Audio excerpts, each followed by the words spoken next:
ପିଲାମାନେ ଆଜିର କାର୍ଯ୍ୟକ୍ରମକୁ ମୁଁ ତୁମ ସମସ୍ତଙ୍କୁ ସ୍ୱାଗତ କରୁଛି। ଆଜି ଆମେ ଅଙ୍କନ ପଢ଼ିବା। ଆଚ୍ଛା ପିଲାମାନେ, ଅଙ୍କନ ସବୁଠାରୁ ଜ୍ୟାମିତିର ଏକ ଗୁରୁତ୍ୱପୂର୍ଣ୍ଣ ପାଠ। କାହିଁକି? ଅଙ୍କନ ଯିଏ ଜାଣିଛି ସେ ଭଲ ମାର୍କ ନିଶ୍ଚିତ ରଖିପାରିବ, ଅଙ୍କନ ଫୁଲ୍ରୁ ଫୁଲ୍ ରଖିପାରିବ। ତେଣୁ ସବୁ ପିଲା ଅଙ୍କନ ଜାଣିବା ନିହାତି ଦରକାର। ଅଙ୍କନ ପାଇଁ ଏଠି ଗଣିତ ଦରକାର ନାହିଁ କି ହିସାବ ଦରକାର ନାହିଁ, କେବଳ ତୁମର ପେନସିଲ୍, କମ୍ପାସ୍, ସ୍କେଲ୍ ସାହାଯ୍ୟରେ ଆମେ ଅଙ୍କନ କରିବା। ପିଲାମାନେ, ତୁମେ ଅଷ୍ଟମ ଶ୍ରେଣୀରେ ବି ଅଙ୍କନ କରିଛ, କିନ୍ତୁ ନବମ ଶ୍ରେଣୀରେ ଯେଉଁ ଅଙ୍କନ କରିବା ଟିକିଏ ଭିନ୍ନ ତାଠାରୁ। ଆମେ ଟିକେ ସ୍ଲାଇଡ଼୍କି ପିଲାମାନେ ଦେଖିବା। ସ୍ଲାଇଡ଼୍କି ଦେଖ ଯେ ସ୍ଲାଇଡ଼୍ରେ ତୁମର କେତେକ ଜ୍ୟାମିତିକ ଉପକରଣ ଯେଉଁଟାକି ଜୋମେଟ୍ରି ବକ୍ସରେ ଥାଏ ସେଇଟା ମୁଁ ଦେଖେଇଛି। ଯେମିତି compass, scale, protractor, set square, divider ଇତ୍ୟାଦି। ଏହା ମଧ୍ୟରୁ ଆମର ମୁଖ୍ୟତଃ ଦେଖ ପିଲାମାନେ, ଆମେ ଯେଉଁଟା ବିଶେଷ ବ୍ୟବହାର କରୁ ସେଇଟା ହେଉଛି କମ୍ପାସ୍ ଆଉ ରୁଲର। ଆଉ ସେ ସେଟ୍ ସ୍କୋୟାର ଆଉ ପ୍ରୋଟ୍ରାକ୍ଟରର ଆବଶ୍ୟକତା ନାହିଁ। ଆମେ କମ୍ପାସ୍ ଯେଉଁଟା ଅଛି ଆଉ ଯେଉଁ ସ୍କେଲ୍ଟା କହୁଛନ୍ତି ସେଇଟାକୁ ରୁଲର ବି କହିବା। ସେ କମ୍ପାସ୍ ଆଉ ରୁଲର ସାହାଯ୍ୟରେ ଆମେ ଅଙ୍କନ କରିବା। କେମିତି ଅଙ୍କନ କରିବା ଦେଖ। ଏଠି ଅଙ୍କନରେ କେତେକ ତଥ୍ୟ ନେଇ ଅଙ୍କନ କରାଯାଏ। ଯେମିତି ଭୂମି ଅନ୍ୟ ଦୁଇ ବାହୁର ସମଷ୍ଟି ଓ ଗୋଟିଏ ଭୂମି ସଂଲଗ୍ନ କୋଣ ଥିଲେ ଆମେ ଅଙ୍କନ କରିପାରିବା। ଭୂମି ଅନ୍ୟ ଦୁଇ ବାହୁର ଅନ୍ତର ଓ ଗୋଟିଏ ଭୂମି ସଂଲଗ୍ନ କୋଣ ଦେଇଥିରେ ଆମେ ଅଙ୍କନ କରିପାରିବା। ତିନି ବାହୁର ସମଷ୍ଟି ଓ ଦୁଇଟି ଭୂମି ସଂଲଗ୍ନ କୋଣ। ସେହିପରି ତ୍ରିଭୁଜର ଦୁଇଟି ବାହୁ ଓ ଗୋଟିଏ କୋଣ, ଆଉ ତ୍ରିଭୁଜର ଗୋଟିଏ ମଧ୍ୟମା ଆଉ ଅନ୍ୟ ଦୁଇଟି ଯେକୌଣସି ତଥ୍ୟ, ଏତିକି ଥିଲେ ଆମେ ଅଙ୍କନ କରିପାରିବା। ଦେଖ ଅଙ୍କନ 1। ଆଜି ଆମେ ପଢ଼ିବା ଅଙ୍କନ 1। ଏଥିରେ ରହିଛି କୌଣସି ତ୍ରିଭୁଜର ଗୋଟିଏ ବାହୁର ଦୈର୍ଘ୍ୟ ସେହି ବାହୁ ସଂଲଗ୍ନ କୋଣଦ୍ୱୟ ମଧ୍ୟରୁ ଗୋଟିକର ପରିମାଣ ଓ ଅନ୍ୟ ଦୁଇ ବାହୁର ଦୈର୍ଘ୍ୟର ସମଷ୍ଟି ଦତ୍ତ ଅଛି। ଆମେ ତ୍ରିଭୁଜ ଅଙ୍କନ କରିବା। ଏଇଠି ଦେଖ ତ୍ରିଭୁଜର ତିନୋଟି ବାହୁ ତିନୋଟି କୋଣ ଥାଏ। ତେଣୁ ତୁମର ଏଠି ଦେଇଛି ଗୋଟିଏ ବାହୁର ଦୈର୍ଘ୍ୟ ଆଉ ସେହି ବାହୁ ସହିତ ସଂଲଗ୍ନ ଯେଉଁଟା ଲାଗିଥିବ ସେ କୋଣ ଆଉ ଦୁଇଟି ବାହୁର ଦୈର୍ଘ୍ୟର ସମଷ୍ଟି ଦତ୍ତ ଅଛି। ଆମେ ତ୍ରିଭୁଜ ଅଙ୍କନ କରିବା। କେମିତି ତା'ର ଟିକେ ଅଛି ବିଶ୍ଳେଷଣ। ଦେଖ ଏଇଠି ମୁଁ ଗୋଟେ ତ୍ରିଭୁଜ ଏଇଠି ଅଙ୍କନ କରିଛି ବା ସେଠି ଗୋଟେ ନିଆଯାଇଛି ତ୍ରିଭୁଜ। ଏଇଟା ବିଶ୍ଳେଷଣ ଚିତ୍ର। ଏଠି BC ଦେଇଥିବ, ମନେକର A ଏକକ, ଆଉ ABC କୋଣ ବା B କୋଣର ପରିମାଣ ଦେଇଥିବ, ଆଉ AC ଆଉ BC ଏ ଦୁଇଟି ବାହୁର ଦୈର୍ଘ୍ୟର ସମଷ୍ଟି ଦେଇଛି। ଯଦି ଦେଇଛି ତେବେ ଆମେ କେମିତି ଏଟାକୁ ଅଙ୍କନ କରିବା। ଦେଖ ମୁଁ ଏଇ ପେପର ସାହାଯ୍ୟରେ ତୁମକୁ ଟିକେ ବୁଝେଇ ଦେଉଛି। ଟିକେ ଦେଖ କେମିତି ଆମେ ଏଇଗୁଡ଼ାକ ଟିକେ ଅଙ୍କନ କରିବା। ଦେଖ ମୁଁ ଗୋଟେ ତ୍ରିଭୁଜ ଅଙ୍କନ କରୁଛି। ପ୍ରଥମେ ରଫରେ କରୁଛି, ତାକୁ ବୁଝିବା ଦରକାର। ABC ଗୋଟେ ତ୍ରିଭୁଜ। ଆମେ ଗୋଟେ ତ୍ରିଭୁଜ ପ୍ରଥମେ ଅଙ୍କନ କରିବା। ABC ତ୍ରିଭୁଜ। এই ତ୍ରିଭୁଜରେ ମୁଖ୍ୟତଃ ଆମର ନାଁ ଦେଇଦେବା ABC। ଏହାର BC ଯେଉଁ Aର ସମ୍ମୁଖ ବାହୁ BCକୁ କହନ୍ତି ସ୍ମଲ୍ a, Bର ସମ୍ମୁଖ ବାହୁ ACକୁ କହନ୍ତି ସ୍ମଲ୍ b, ଆଉ Cର ସମ୍ମୁଖ ବାହୁ ABକୁ କହନ୍ତି ସ୍ମଲ୍ c। ଏଇଟା ପ୍ରଥମେ ଜାଣିବା ଦରକାର। ତାପରେ ଏଠି ସେ ଦେଇଛି B କୋଣଟା ଦେଇଥିବ, ମନେକର ତାକୁ ଥିଟା ନେବା, ଆଉ BC ଦେଇଥିବ। BC A ଏକକ। ପିଲାମାନେ ଦେଖ ଗୋଟେ ABC ନାମକ ଏକ ତ୍ରିଭୁଜ ଅଛି। ଏଥିରେ ଏଇ ଯେଉଁ Aର ସମ୍ମୁଖ ବାହୁ BCକୁ ଆମେ ସ୍ମଲ୍ a କହିବା, Bର ସମ୍ମୁଖ ବାହୁ ACକୁ ସ୍ମଲ୍ b କହିବା, ଆଉ Cର ସମ୍ମୁଖ ବାହୁ ABକୁ ସ୍ମଲ୍ c କହିବା। ଏଠି ଆମର ଦେଇଛି ଯେ BC A ଏକକ ଦେଇଛି, B କୋଣ ଦେଇଛି ମନେକର ଥିଟା ଡିଗ୍ରୀ, ଆଉ ଦେଇଛି AB ଆଉ AC ଆମର ଦେଇଛି ମନେକର C ଏକକ କି D ଏକକ, ଯାହା ଦେଇଥାଉ ନା କାହିଁକି ଆମେ ତାକୁ ନେବା। ଏଇଟା କେମିତି କରିବା ପିଲାମାନେ ଦେଖ ଯେ ଆମେ ଯଦି ଏଇଟାକୁ ବର୍ଦ୍ଧିତ କରିବା। ଦେଖ ଏଇ ବାହୁଟାକୁ ମୁଁ ବର୍ଦ୍ଧିତ କରିଦେଲି D ପର୍ଯ୍ୟନ୍ତ।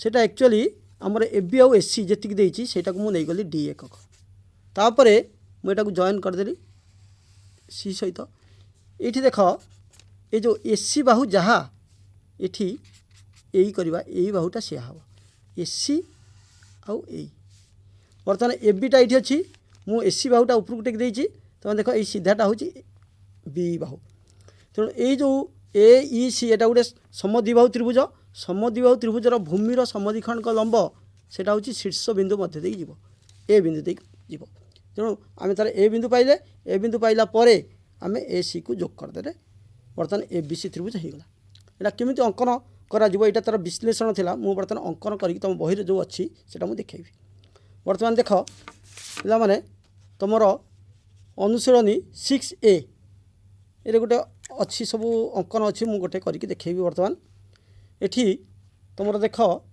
ता पूर्व पर अच्छी देख ये अंकन एक विश्लेषण पर तुमर स्लाइड रे देख यहाँ हूँ 6A अनुशीलन 1 नंबर फास्ट बिट ये देती त्रिभुज एबीसी अंकन कर जार स्मॉल ए 6.5 सेंटीमीटर आउ बी कोण 60 degree small B plus small C 10 centimetre एवं बी और सी दैर्घ्य माप कर लेख यही अंकनटा को आम करवा पूर्व प्रथम गोटे रफ चित्र करवा देख पिला माने यही पेपर को देख बर्तमान रफ चित्र एठारे ए बी सी यहाँ एक त्रिभुज अच्छी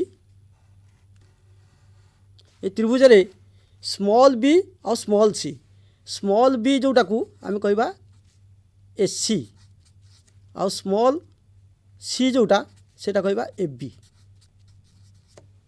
बी और एस सी दिखाई तेणु प्रथम कौन करवा आम ये जो एफ सी टाक जदि या सहित जोड़ीदे देख ये जोड़ीदे पूराटा एस सी आउ ए बी ये जो बीडीटा संपूर्ण हो गला तापरे आम यहाँ जोग करदे क्या सहित सी सहित जोग करदे तापर ये ए डी सी सम द्विबाहु त्रिभुज पाइले यहीटा को तार भूमिटा को आम समद्विखंड कले ता शीर्ष बिंदु ए मध्य दे जीव यहाँ अंकन करवा प्रथमे केमती करवा देख प्रथमे स्केल साहाय्य आम तार बीसी नवा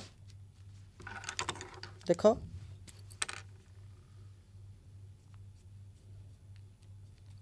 मुझे भी 6.5 सेंटीमीटर 6.5 सेंटीमीटर मुझे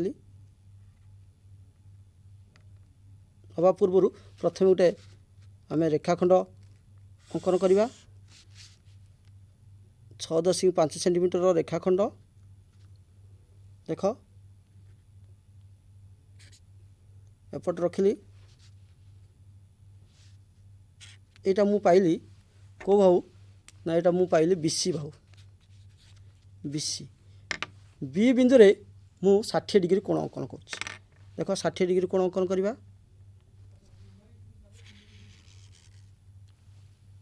देख केमती 60 डिग्री कोण अंकन करा जाउची जेतिकी तुमर व्यासार्ध नहीं कि यहाँ तुम जान सब सहज कोण 60 डिग्री मुझे 60 डिग्री कोण अंकन कली कोण अंकन कर सारा तापर मु बर्तमान जोग करके बढ़ेदेवी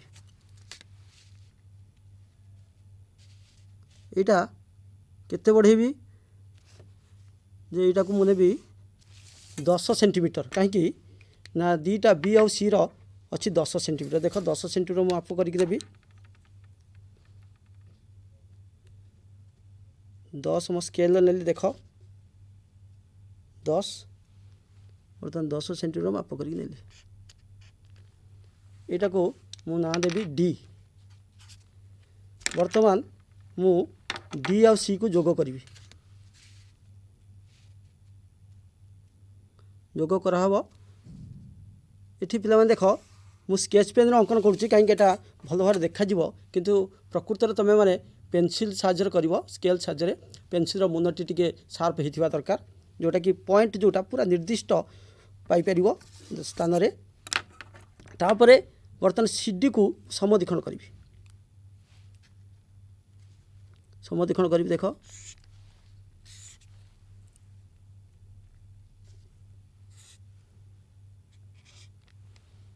सीडी को समद्विखंड कली करी एटा होची मु सीडी रो लंब समद्विखंड को मु अंकन करूची। बिंदु को आगे जोग करिवो ठीक भाव बर्तमान डीबी बाहु को जोटा बिंदु रे छेद कला सेटा होची ए बिंदु ए सी जोग कर दबा।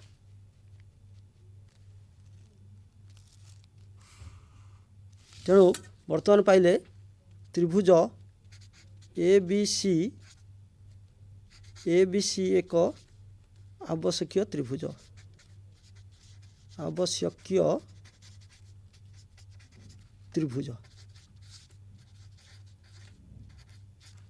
पे देख ये चित्रटी को देख किपरि मु अंकन कली जे तुम यहीपरि अंकन कर। बर्तमान आउ गोटे अंकन आम करवा। यहाँ फास्ट बीट मु अंकन कली तापर नेक्स्ट आउ गोटे अंकन करवा। देख तार प्रश्नटा देख आगे यहाँ थर्ड बीट यही प्रश्नटा आम अंकन करवा। क्वेश्चनटा केमती अंकन करवा देख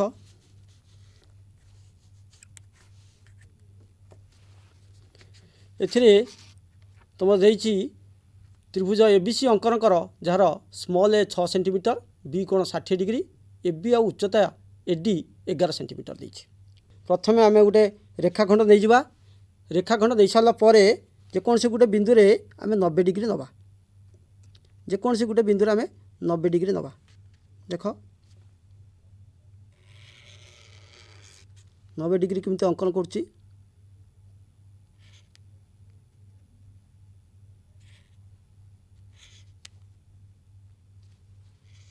आम 90 डिग्री नहीं जावा।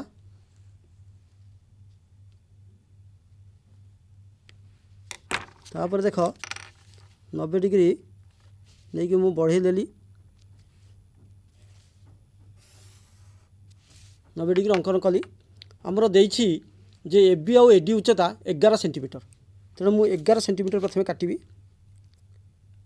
11 सेंटीमीटर मु नहीं जीवी। 11 सेंटीमीटर है तापरे मु एटा को देकी 11 सेंटीमीटर एटा को काटिली। एटा को मु नेली ई बिंदु। एठी ई बिंदु रे मु 15 डिग्री अंकन करी। कहीं 15 डिग्री अंकन करी मुझे कहबी टिके देख आगे 15 डिग्री अंकन कर केमती देख। प्रथमे 60 तापर 30 तापर 15। प्रथमे 60 डिग्री अंकन करी 60 तार अधा 30 करी 30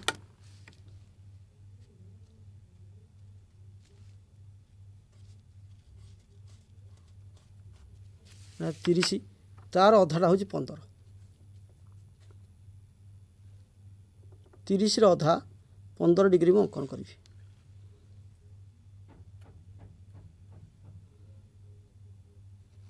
यहाँ 15 डिग्री देख 15 डिग्री अंकन कर सारा पर यहाँ जोग करदेली। ये जो बिंदु पाइली यहाँ को मुझे देवी बी बिंदु। वर्तमान ये जो बीसी बाहु देइछि 6 सेंटीमीटर। बर्तमान मु 6 सेंटीमीटर ये काटिली।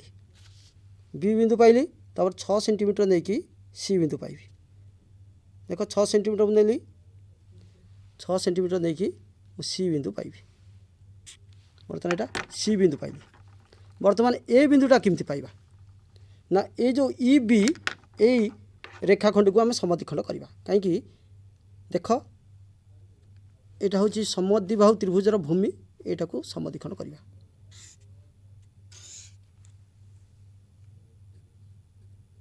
देख समद्विखंड हूँ वर्तमान आम ये जोटा छेद कर सीटा हूँ ए बिंदु पाइबा। पॉइंट को पॉइंट मिसेक गार टाण। तेणु ये ए बिंदु पाइल। तापर ए बी आउ एसी को मु जोग करदेवी। ए बी आउ एसी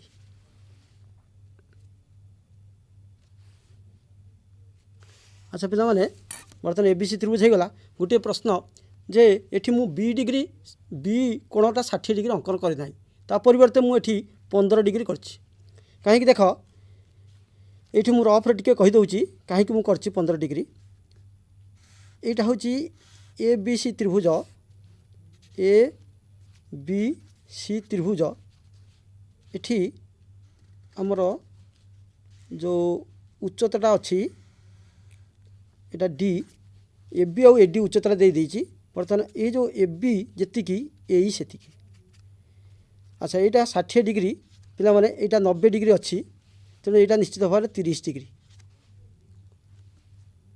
कारण त्रिभुजर 3 कोणर समष्टि 180 डिग्री तेणु ये 60 देती तत्त अच्छी तेणु यहाँ 30 यहाँ यदि 30 यहाँ हूँ समद्विबाहु त्रिभुजर बहिस्थ कोण जो 30 तार अंतरस्थ दूरवर्ती कोण 15 डिग्री हम आईटा हूँ तार समद्विबाहु त्रिभुजर भूमिर लंब समद्विखंड कली ता ए बिंदु देखिए आसला यहाँ हूँ विश्लेषण तेणु मु 15 डिग्री नबार कारणटा हूँ या मुझे 15 डिग्री कर माने यहाँ ऑटोमेटिक आमर बी कोणटा 60 डिग्री हो तेणु यहाँ हूँ तुम आवश्यक त्रिभुज आम लिखा अतएव ए बी सी एक आवश्यक त्रिभुज तेणु पे बुझल यहाँ तुम बही देती 1 नंबर थर्ड बिटा जान लो नेक्स्ट आम देखा 1 नंबर 5th बिट देख से प्रश्नटा त्रिभुज ए बी सी अंकन कर जार A B equal to A C बाहु ए सी बाहु सहित सामान आउ ए जो स्मॉल ए जोटा बी सी बाहु 6.2 सेंटीमीटर आउ ए सी आउ उच्चता ए डी 10 सेंटीमीटर देती यहाँ केमती करवा देख यहाँ 6A रो एक भी 5th बिटा आम अंकन करवा तुम गोटे रफ चित्र देख ये ए बी सी एक त्रिभुज ए बी सी त्रिभुज ए बिंदु बी बिंदु सी बिंदु यार ए सी आउ ए डी उच्चता यहाँ हूँ ए सी आउ ए डी ये दुईटा उच्चतार समष्टि देती 10 सेंटीमीटर आउ भूमि देती जो बी सी देती 6.2 सेंटीमीटर देती उच्चता देती केमती अंकन करवा ना प्रथमे ये जो एसी टाकू आम एडी टाक ऊपर को बढ़ेदेवा यहाँ हूँ उच्चता यहाँ जोग करदे या सहित देख ये जो एसी जहाँ यहीटा से आसला तेणु ए सी ई एक समद्विबाहु त्रिभुज तार एसी हूँ भूमि ये भूमिर लंब समद्विखंडक ताहा शीर्ष बिंदु दे गति कर ये देखिए जीव तेणु यहाँ हूँ चित्र आठी ए बी जहाँ ए सी से अच्छी तेणु तार लंब समद्विखंड जोटा भूमि को समद्विखंड कर तेणु ये सहज आम कौन करवा प्रथमे भूमि नहीं जा 6.2 नहीं जा 6.2 आगे गोटे रेखाखंड 6.2 नेबी देख 6.2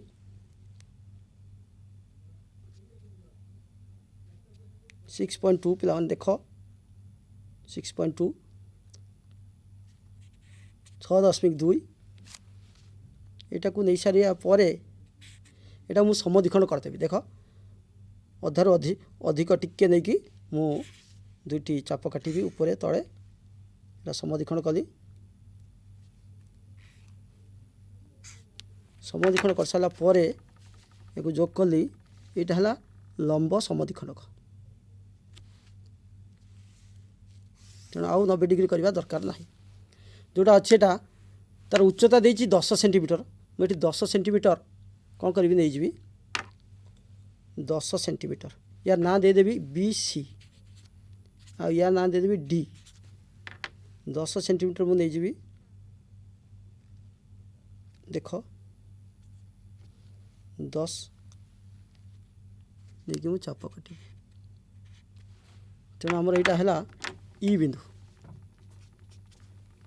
हो गला तापर यहाँ को जोग करदेवी कौटा को ई आउ सी को ई आउ सी को जोग करी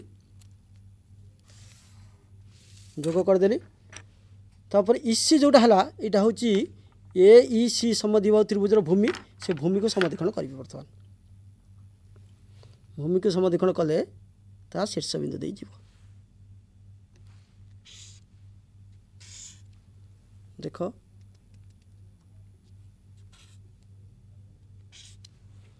भूमि को समद्विखंड करवा।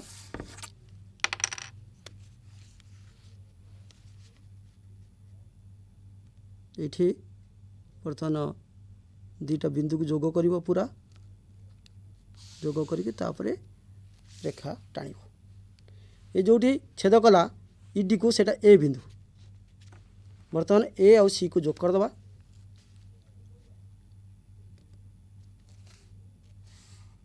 आउ ए आउ बी को जोग करदे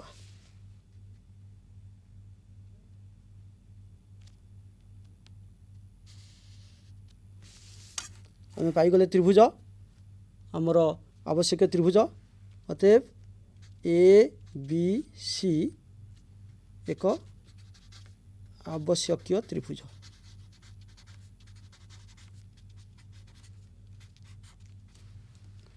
तेणु पिला माने ये त्रिभुज देख भल कि केमती मु अंकन कली। तेणु प्रथम यार भूमि नब 6.2 तापर ताको समद्विखंड करदेव। समद्विखंड करके सी जी देती उच्चता एसी आउ एडी उच्चता 10 सेंटीमीटर तुम नहीं सारा पर एटा तो समद्विबाहु त्रिभुज कहीं एबी आउ एसी देती तेणु तार जो लंब शीर्ष बिंदु से भूमि को समद्विखंड कर। तेणु से ई सी को जोग करवा जोग करी ई सी को समद्विखंड तार समद्विखंडक लंब अंकन करवा। अंकन कले डी डी ई को ए बिंदु छेद कर। तेणु ए हूँ आमर त्रिभुजर शीर्ष बिंदु तापर ए बी को जोग करवा एसी को जोग करवा आम त्रिभुजटी पाईगले। अच्छा पिला माने देख आम अनुसनी 6A जो अच्छी आम तार परवर्ती प्रश्न देखा 2 नंबर प्रश्न एठार अच्छी एक समबाहु त्रिभुज अंकन कर जार गोटे बाहुर दैर्घ्य और उच्चतार समष्टि देछि जोटा कि 11 सेंटीमीटर। तेणु यही अंकनटा केमती करवा देख तार रफ चित्र टी देख। बर्तमान एठी ए बी सी गोटे समबाहु त्रिभुज अच्छी ए बी सी यार गोटे बाहुर दैर्घ्य आउ उच्चतार समष्टि देछि हमर केते ना 11 सेंटीमीटर। तेणु मु कौन करी उच्चता नहीं जी तापर ऊपर 15 डिग्री कोण अंकन करी तापर जो त्रिभुजटा पाइली तार भूमि समद्विखंड लंब अंकन करदेवी मु पाइजी ए बिंदु। केमती करुच्ची देख प्रथम मुझे रेखाखंड देवी तापर मु 90 डिग्री कोण अंकन करी देख 90 डिग्री कोण अंकन करी अंकन कर सारा पर एठी 90 डिग्री कोण अंकन करी तापर से जो नेली यहाँ गोटे रेखाखंड है ये मुझे तार बाहु और दैर्घ्यर समष्टि जो 11 सेंटीमीटर देती मु 11 सेंटीमीटर नहीं जी 11 सेंटीमीटर नहीं गली देख 11 सेंटीमीटर नहीं गली यहाँ हूँ ई बिंदु यहाँ समबाहु त्रिभुज प्रत्येक कोण 60 डिग्री। तेणु मुझे कौन करी तार शीर्ष 15 डिग्री कोण अंकन करी 15 डिग्री केमती प्रथम 60 तार अधा 30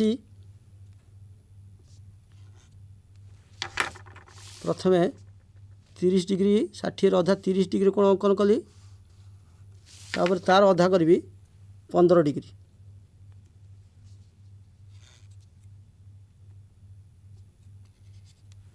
ये 15 डिग्री कोण अंकन करके मु बढ़ेदेली ये जोटा पाइली बिंदु यहाँ बी बिंदु यहाँ डी बिंदु पाई ये बी बिंदु रे मु 60 डिग्री कोण अंकन करी 60 डिग्री कोण अंकन कले मु पाइजी ए बिंदु। देख बी बिंदु 60 डिग्री कोण अंकन कली यहाँ मु पाईगली यहाँ हूँ ए बिंदु ये जेतिकी पाइली मु सेतिकी नहीं जीवे यहाँ को ए बिंदु यहाँ को जोग करदेवी यहाँ हूँ हम ए बी सी ये पाइले ए बी सी एक आवश्यक समबाहु त्रिभुज।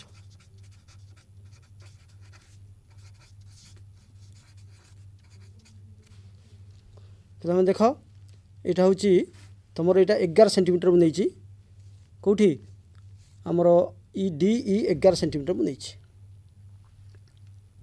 तेणु यहाँ भी कर आउ गोटे प्रोसेस अच्छी आउ गोटे जो बी ई को समदीक्षण कर एठी नहीं पार कि बी ई को समदीक्षण कले भी आम पाइपर ठीक दुईटा प्रोसेस यहाँ हो पार तेणु पिलामाने आज आम पढ़िले जे गोटे भूमिर बा गोटे बाहुर दैर्घ्य दत्त थी आउ से बाहु संलग्न कोण दत्त थी आ दुईटी बाहुर समष्टि दत्त थी एतिक थिले आम त्रिभुज किपरि अंकन करवा तेणु आजिर समय शेष होईची तेणु आज एतक धन्यवाद।